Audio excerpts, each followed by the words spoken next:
Soybean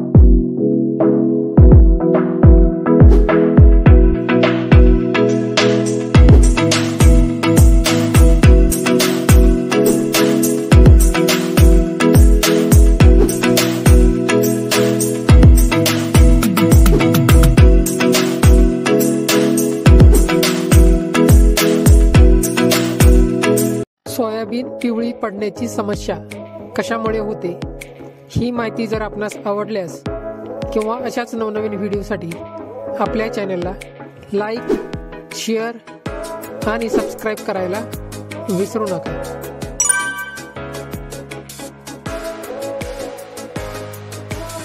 soybean पिवळी पडण्याची समस्या एक मोठी समस्या आहे, कारण हे पिकाच्या उत्पादनावर आणि गुणवत्तेवर प्रतिकूल परिणाम करू शकते। सोयाबीन पिवळी पडण्याची कारणे आणि त्यांचे उपाय पुढील प्रमाणे आहेत। सोयाबीन पिवळी पडण्याची कारणे: अल्प पोषण, नायट्रोजन, पोटॅशियम, फॉस्फरस आणि लोह यांच्या अभावामुळे पानांमध्ये पिवळेपणा येऊ शकतो। विशेषतः लोहाची कमतरता असल्यास पानांचा रंग पिवळा होतो।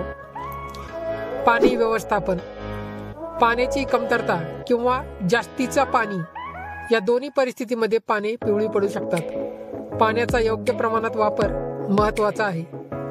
मातीचा पीएच स्तर: मातीचा पीएच अत्याधुनिक कमी किंवा जास्त असल्यास पोषक घटकांचा शोषण योग्य प्रकारे होत नाही।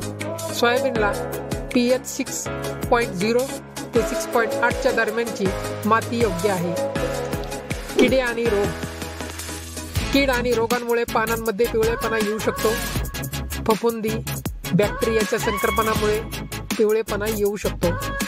सोयाबीन पिवळी पडल्यावर करावयाची कार्य: पोषण व्यवस्थापन: माती परीक्षण करून आवश्यक खते आणि सूक्ष्म पोषक घटक पुरवावेत। लोहाच्या अभावित त्वरित सुधारणासाठी लोह सल्फेटचा वापर करावा। पाणी व्यवस्थापन: पाण्याचे योग्य व्यवस्थापन करावे। पाणी साठवणूक क्षमता वाढण्यासाठी मल्चिंग किंवा योग्य सिंचन प्रणालीचा वापर करावा। माती व्यवस्थापन: मातीचा पीएच स्तर योग्य प्रमाणात ठेवण्यासाठी चुना किंवा सल्फरचा वापर करावा। माती परीक्षण करून त्यानुसार आवश्यक बदल करावेत। कीड आणि रोग व्यवस्थापन: कीड नियंत्रणासाठी जैविक उपयोगांचा वापर करावा। रोग प्रतिबंधक फवारे आणि अन्य उपचारांचा वापर करावा। तात्पुरते उपाय: फॉलिंग फीडिंग: पानांवर थेट पोषण पदार्थ फवारावे। हे तात्पुरता उपाय आहे, परंतु त्वरित परिणाम देऊ शकतो। ऑर्गॅनिक खाद्यांचा वापर: कंपोस्ट किंवा जीवामृत यांचा वापर करावा। हे मातीच्या गुणधर्मांना सुधारू शकते आणि पोषण पुरवू शकते। जैविक शेतीचे तंत्रज्ञान: जैविक शेतीचे विविध तंत्रज्ञान अवलंबावे। जमिनीच्या आरोग्यासाठी हरित खाद्यांचे वापर करावा। पिकांची फेरफार: सोयाबीनच्या लागवडीच्या जागी विविध पिकांची फेरफार करावी। यामुळे मातीतील पोषक तत्वे संतुलित राखता येतील। सोयाबीन पिवळी पडल्यास त्यांच्या कारणांचा शोध घेऊन योग्य व्यवस्थापन करणे गरजेचे आहे। पोषण, पाणी, मातीचा पीएच आणि कीड रोग नियंत्रण यांचे व्यवस्थापन करून पिकांच्या उत्पादनात नक्कीच सुधारणा करता येते।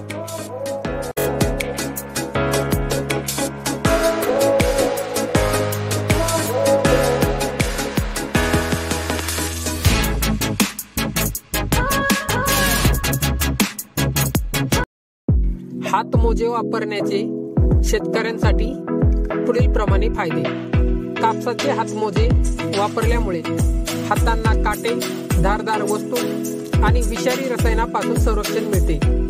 हातमोजे वापरल्यामुळे हातांच्या त्वचेला हात शीतल राहतात आणि उन्हाच्या तडाख्यापासून संरक्षण मिळते। हातमोजे घालून काम केल्याने हातांना कमी त्रास होतो, ज्यामुळे कामाची क्षमता वाढते।